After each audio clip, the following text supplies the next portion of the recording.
IBomma Ravi custody విచారణలో కీలక అంశాలు వెలుగులోకి వచ్చాయి. 12 రోజుల పాటు సైబర్ క్రైమ్ పోలీసులు విచారణ చేపట్టారు.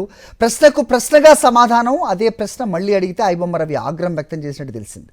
2019 నుంచి 23 మధ్య పైరసీ సినిమాలతో కోట్ల ఆదాయం ఆర్జించాడు. అనంతరం ఆదాయం తగ్గడంతో రవి కొత్త ఎత్తులు వేశాడు.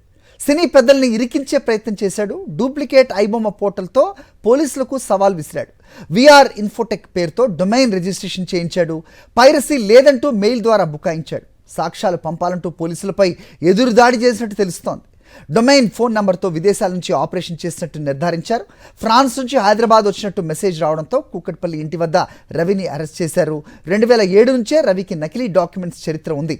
ఫోర్జరీ సంతకాలతో లైసెన్స్, పాన్ కార్డ్ సృష్టించాడు.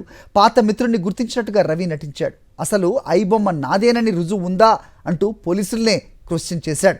రవి స్నేహితులు మరో ఇద్దరి పాత్రపై హైదరాబాద్ సైబర్ క్రైమ్ పోలీసులు దర్యాప్తు చేపట్టారు. ఈ కేసులో మరిన్ని అరెస్టులు ఉంటాయంటున్నారు పోలీసులు. హైదరాబాద్లోని కూకట్పల్లిలో గంజాయి సేవిస్తున్న 3 వ్యక్తులను అరెస్ట్ చేశారు. సాహిల్, వికాస్, సుమంత్లను అరెస్ట్ చేశారు బాల్నగర్ ఎస్ఓటీ పోలీస్. గంజాయి 3 సెల్ ఫోన్లను స్వాధీనం చేసుకున్నారు ఎస్ఓటీ పోలీసులు.